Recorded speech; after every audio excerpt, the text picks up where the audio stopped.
Hey everybody, I hope you're having a good day. Just dropping back in because, like I said, I wanted to recap about storing foods because it's really important if you're trying to get things stacked up in a way so that you'd have enough to last you a good little bit. You need to have some sort of plan in place. And if you live in an area where there may be vermin, if it's cold outside, usually squirrels and mice and those kind of critters try to come inside whenever they can to be where it's warm. So the things I'm going to show you are things that I just do naturally all the time, but I think they're useful and helpful, especially for people that have concerns with bugaboos or vermin out in the community. And I was mainly going to focus on like storing bags of rice or beans for now, because this is just going to be a quick little deal for you. You know, they often come in a variety of packages, whether it be the rice or the beans or whatever. You get them in packages like this, unless you're getting an instant rice brand or whatever. But I'm talking about the cheap stuff that you get at Dollar Tree, Dollar General, um, at your grocery store, Piggly Wiggly, Kroger, Cub, whatever. I'm just talking about the slow cooking, cook until it's done, regular rice for the lower price where you can get more. Because, it's always good to save money and be able to get more for your buck rather than less. So, taking that kind of product, whether it be rice or beans or whatever, a good way to store it so that it's not falling out of you from your cupboards like an avalanche would be to take and put it into a container like this. This is just an old coffee can. I used it, had coffee in it, it's metal. Um, After I was done with it, I ripped the label off, I washed it thoroughly, and dried it very well and let it set for a bit. But I didn't even put beans in this container. This container actually has my dried collard greens. I shopped for as many collard and kale greens as I could when the weather was warm outside. Right now it's February 18th, 2022. Temperature has been steadily going downward, and it's supposed to be around -2 a little later tonight in my area in Minnesota. And so I like having as fresh of a produce as I can in the winter.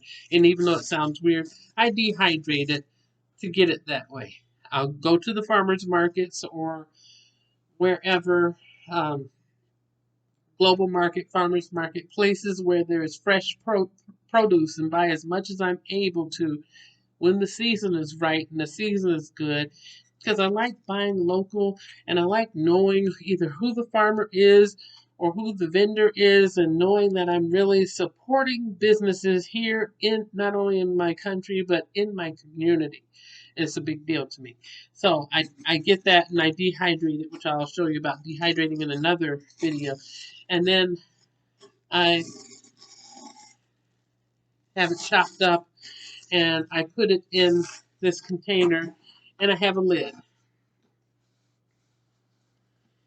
So that way it's all together. It's nice and easy. I don't have to worry about a hole being ripped in the bag. Yes, I put the whole bag in there and I leave it in there just like so. And then I take out what I need when I need it to use. It's simple.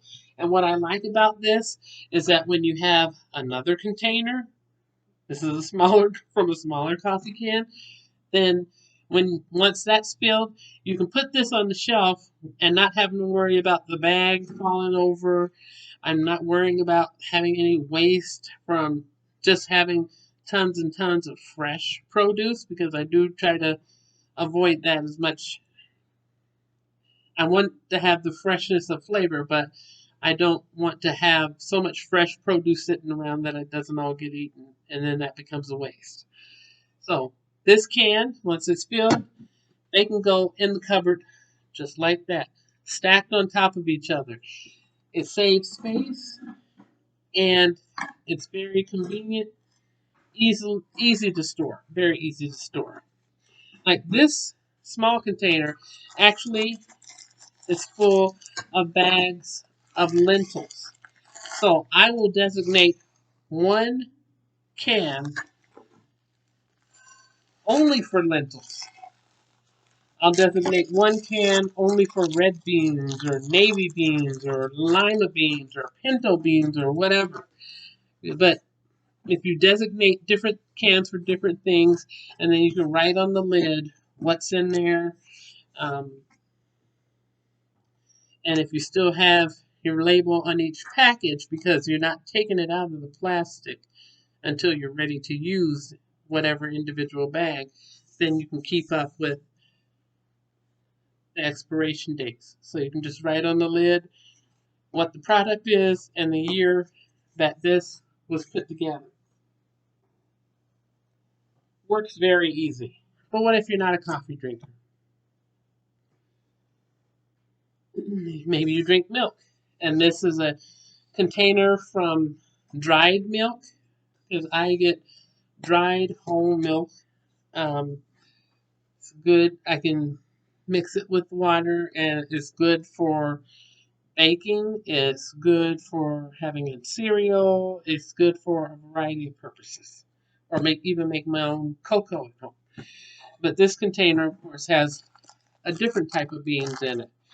Of course, once I was done with all the milk, I did the same process. I washed everything, dried it, and let it set for a while, and then I filled it with bags. It's neat, it's easy, and if you have each container or the lids for each container labeled with what's in there, you know exactly what you're going for, and then you can just get it off the shelf. It stacks very well. And if you know about how many bags of beans that you would eat over a given period of time, you can use that to estimate how long it's going to last you. And I do advise not to eat all your bags of beans at once unless you just really have a thing for beans because you don't want to get bored with it. It's nice to switch things up. This is also a powdered milk container. But the difference between this and this is that this is made of metal. So a squirrel or a mouse or nothing's going to be chewing through that. You know, it's more of a deterrent for the little critters. This is cardboard. And I'm not knocking the brand because obviously I'm still using this brand. But when all the milk is gone out of this container, will I be using it again? Probably not. I will be tossing it. So even though it's the plastic lid is recyclable on this container, but the cardboard is not even recyclable. This is not something that you would want to reuse, or I wouldn't advise you to reuse this as a storage method for these types of things. But suppose you don't drink powdered milk. A lot of people, not saying everybody, but a lot of people at the holidays, they're getting cookie tins, they're getting popcorn tins. It's got like the cheese and the caramel and the plain popcorn, things like this. This is a popcorn tin. Yes, you can put a lot of beans in here. Have I put any beans in here? No. Have I put a rice in there? No. But you could put a lot of beans and rice in there. But something like this could also be used for another purpose.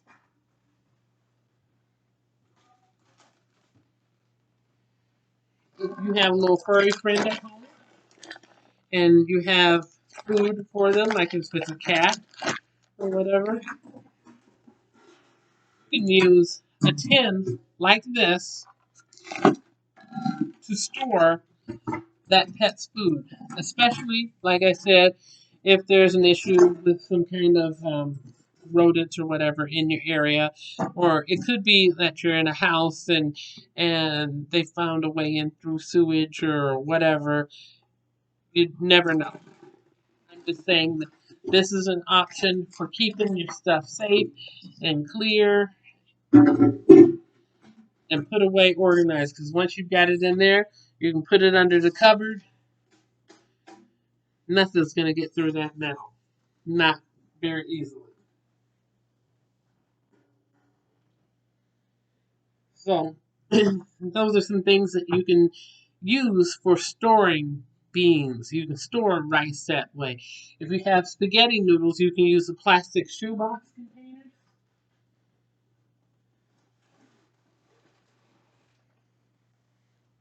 Something like this. Even though this one actually is full of beans, the other one in the cupboard has spaghetti.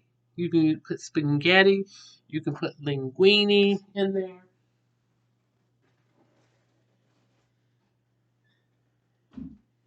And it makes it really easy because then you can just stack those on top of each other. You can put those packages of spaghetti, just lay them down in there, stack, put the lid on, stack the next container on top of that. You're paying $1, maybe $1.25 now since some stores have gone up on their prices. But still, that's a reasonable price to get that container that's going to hold 9 or 10 packages of spaghetti. And each package of spaghetti will serve probably around between 4 to 8 people, depending on how much people eat. Um, so it stacks and it stores and it fits easily in the cupboards and doesn't make a whole lot of mess. Those are just really simple things that can be done today in your life just to lighten things up and give you a place to put things organized where you can open your cupboard and say, okay, this is full, this is looking good, this is looking good. This I'm a little low on, so maybe I should add something into this container or that container. But you can actually visually see and know how prepared you are. Then once you've got these containers full, you can fill layers of your shelves all around your kitchen, over the refrigerator. Just you can really work it and really get a lot more accomplished in that way, a lot more put away in that way than just having everything fresh, fresh, fresh. Fresh food is great, but as I was saying the other day about the Joseph warning the people about the interpretation of the dream about the famine that was coming, to 7 years of plenty and then the 7 years of hard times. If you got that 7 years of plenty and you know the hard times are coming, you don't wait till year number 6, day number 362 to start preparing. You want to work on it all along. That doesn't mean you have to go for broke. It just means work on it all along. Look around you. Try to catch sales when you can catch sales. Because if you go out into the stores now, I've been talking about this for years, but if you go out into the stores now, you may find that there's a lot that's not there that used to be there. And I just, for my own sense of security, I'll go out and go to a store and just pinpointing one thing that I want to try to find in that store. And it could be a store that I'm really familiar with. And I can go in and say, okay, I'm looking for soy sauce. Sometimes I can find the soy sauce. Sometimes I can go to 4 stores and not find not one bottle of soy sauce. Sometimes I can go into the store and I can find um, shower curtain rods. Another time I might go and I might not see anything in the bathroom section. So That's why it's good to look around you, take inventory of what you have, so that you can put stuff together and be prepared for whatever may come. I mean, they're talking about potential conflicts between other countries. And if the other countries are involved, is America going to get involved? I don't know. There's struggles just even within the community that I live in because of various things happening between public citizens and police officers. And if a disparaging word comes across that someone, well, there's a lot that's been happening for the past 2 years. And if you've seen my videos, then you will know the whole story of, me bugging out when the stuff was happening regarding George Floyd. And, now we've got um, Dante Wright and Amir and all these other people that have had different things happening. And people become really weary in their hearts for all the things that happen. And sometimes the way they respond and vocalize the stress and the strain that they're having. Hey, Lacey. My cat is meowing. Um, so sometimes the way people express their stress and strain and sorrow, sometimes their grieving comes out the wrong way, which causes things to go awry, like it did a couple of years ago when I had to toss the cat in the bag and get out of town for a few days until fires calmed down and the smoke cleared. Sometimes you can't bug out. Sometimes you may not have the transportation or an open road where you can just go and get away from whatever crazy chaos is going on. You might be getting off work and hear the sound of people marching down the street, and you look and it's like, oh, they're going the way that I need to go. And then you may have to rush home to bug in, especially if you have like kids or a pet or something that is going to need your care. So, what you do depends on your own situation. But if you end up having to bug in, do you have food? Do you have water?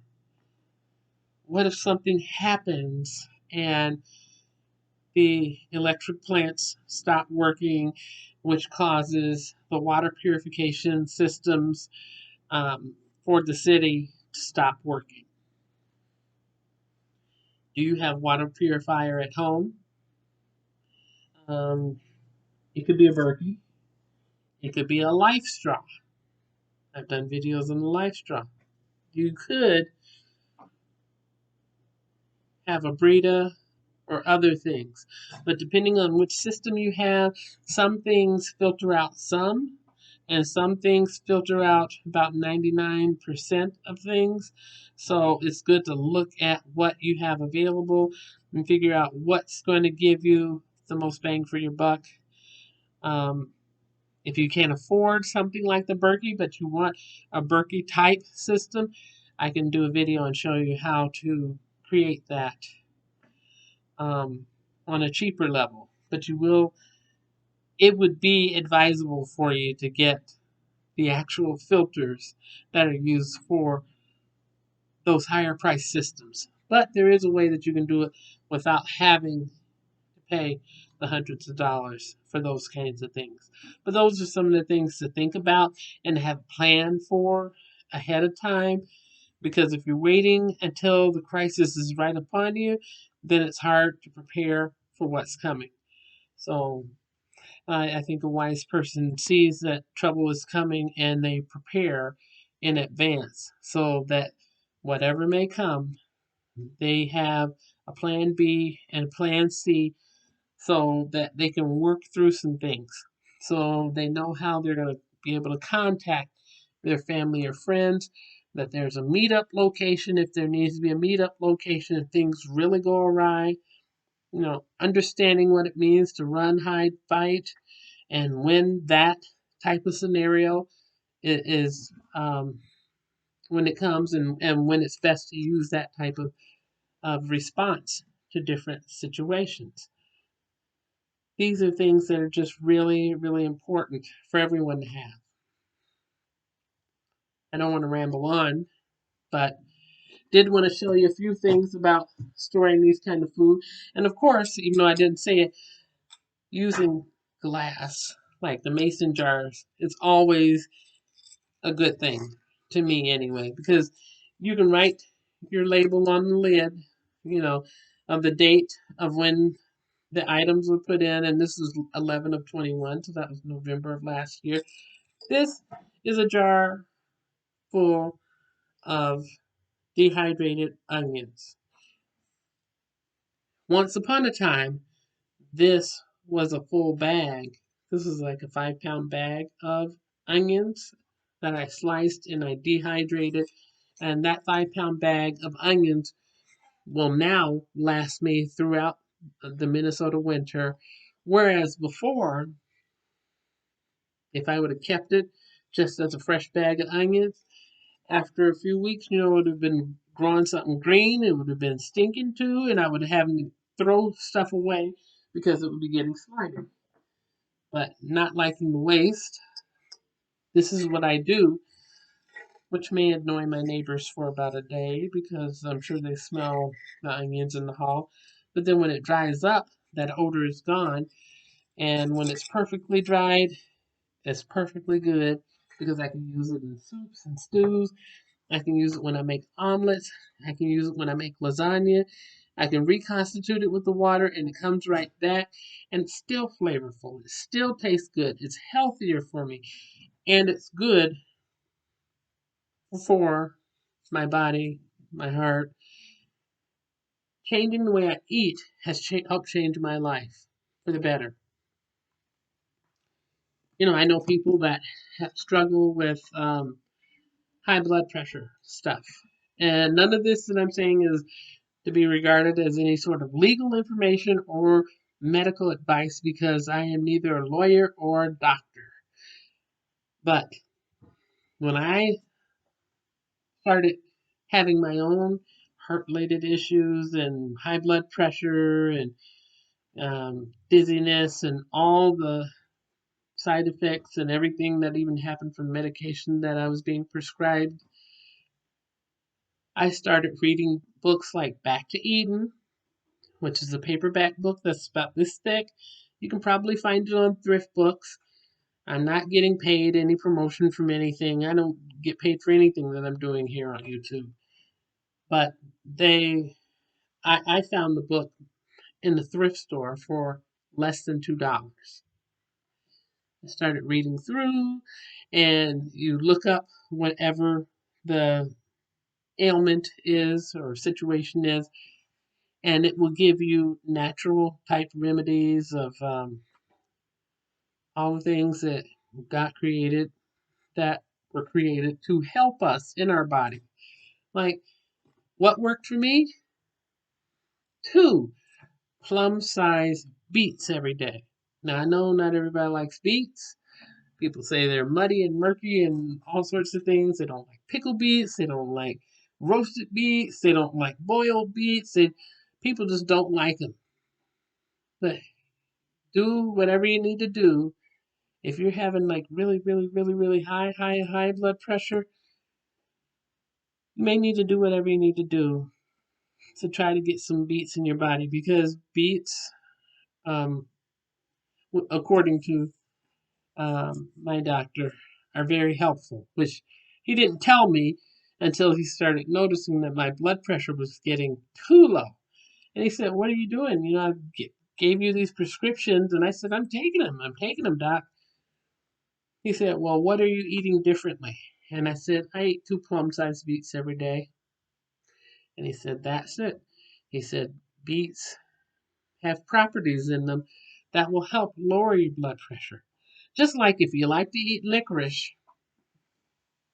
it will curb your appetite." And I used to think, hey, this is great. It curbs my appetite. But not only does it curb your appetite, licorice will raise your blood pressure higher. So here, I'm eating the licorice, loving it, because I'm thinking this is just awesome. It curbs my appetite. Maybe I can lose a few pounds by eating some licorice. Well, it curbed my appetite, raised my blood pressure super, super, super, super high because I really like licorice a lot. So now, I've learned that licorice does do that, even in the natural form of licorice, which is hyssop, which is often grown in people's front yards and backyards like a weed. But I'll do another video on that. I did a video about that like 2 or 3 years ago, and I'll try to do one at a gardening time so that way you can go out in the community and you can see it and understand what that plant is and recognize it when you see it. But beets, I'll bring those numbers down. But then I also had to watch what I was eating. If you eat a lot of processed foods are not good for you. I'm sorry. And I'm not naming any brands. I'm not going to name any brands, but I'm going to let you know. If you are trying to live your best, most productive, most healthy life, processed foods are not good for you. Eating real whole foods are good for you. That's what's healthier for you. Just like if you have sore knees or joints or whatever. Yes. I have a bag of popcorn up there. That's all it is popcorn. It's more of a healthy snack than the snacks that I used to have every time I would pass by a vending machine. But turmeric. Turmeric helps relieves the swelling and the stiffness in the joints. And so I will use that and sprinkle that in whenever I'm making some chicken or if I'm doing a stir fry or whatever. If I'm scrambling eggs, I'll sprinkle a little bit in. And I also add my kale and collard greens. Not this stuff, which is larger slices of the leaves of the collard greens. I had some kale and collard green plants and I dehydrated them and I put them in my blender food processor and processed them down to a nice light little seasoning. So it becomes like a seasoning for me when I'm scrambling my eggs.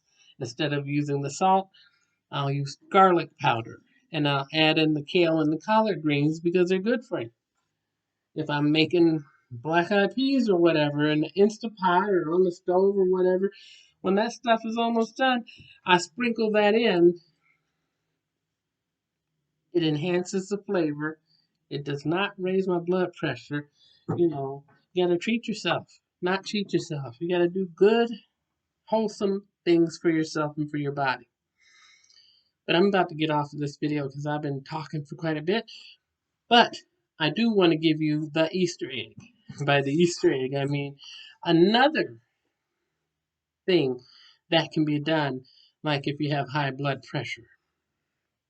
Like I said, the 2 plum-sized beets a day works for me. Just like they say, an apple a day keeps the doctor away.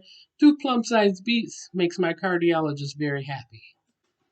Because then, when I'm checking my blood pressure every day and I'm sending the information in, he has a sense of relief because he can say, okay, it's still working. And I do still have to check my blood pressure every day. I do still have to move my body and get walking. And if I'm feeling achy or feeling tired, I do put my turmeric in when I'm preparing my meals so that my joints move a lot better. I'm able to get up and down those steps better, and I can get a little pep in my step and get to walking because when you move your body more, you are helping yourself. You don't have to have a gym membership. You can have a gym membership. I do the gym membership just because sometimes I need to be out of my environment and they do have some perks there like, hydro massage or whatever. But the Easter egg. Now I'm digressed all over the place. Another thing that can be done for high blood pressure. Mix these ingredients together. And if you have to pause the video and then go back and write it down or whatever, that's fine. I'm just sharing a little bit of what I have learned. And like I said, I'm not a doctor, I'm not a lawyer. This is not medical advice. This is not legal advice. This is just me sharing things that I have learned on my health journey. And you can take it, you can leave it, you can like it, you can lump it, you can give me a thumbs up if you find any of this information helpful. You can give a thumbs down if you think that it's a bunch of garbage or whatever. So, 1 teaspoon of honey. Now my radiator is clinking and making that noise. 1 teaspoon of honey, a tablespoon of ginger juice, a teaspoon of cumin powder. Mix them together and take that 2 times a day, and that can also help lower those numbers. And then another good thing to do, which it doesn't really take a lot of time, it doesn't take any science or any mixing or cooking or anything, is take 5 minutes a day, every morning and every evening, and at in the middle of the day if you have a lunch break. 5 minutes to just sit peacefully with your eyes closed, breathing in and out slowly to bring a sense of calm over yourself. Because sometimes having lots of stuff going on or things happening in your life, your brain is so full of stuff that you become more pressured and stressed. And take a breather, seriously, for your wellness. It will make a difference. So treat yourself. Don't cheat yourself of good health. Because would you rather people to see you and say, "Hey, how are you doing today?" Or do you want them to say, how are you?" There's a difference in the two. The one saying, "Yeah, I'm really happy to see you." The other one is saying, "I'm really concerned about you." So do your own self-examination and think about, how have you been? How do you really feel? And I get it. People are busy, all kinds of wacky relationship stuff, financial stuff, work stuff, lots of stressors everywhere. How am I going to deal with this? How am I going to deal with that? What do I do now? Take 5 minutes, 3 times a day, to breathe deeply and relax. Well, I hope that some of this information was helpful to you, or maybe someone that you may benefit from this information. If that's the case, and please feel free to share it with someone else so that the content gets out there. Um, and if you could make a comment below, that would be super too, because it would be good to, what sort of things are you looking for? Is there anything specific you'd like for me to talk about, or any particular type of meals that you would want me to prepare? Um, because in my kitchen, it's not a place just to store food and consume food. It's a place of healing, because what you eat, what you put in your body, makes a difference in who you are, because it heals you on the inside. And when you're healed on the inside, you can feel better on the inside and have a better outlook on the outside and be more happy and productive and able to really do things to help your family, your friends, and yourself. Well, take care, and I hope that you will be well.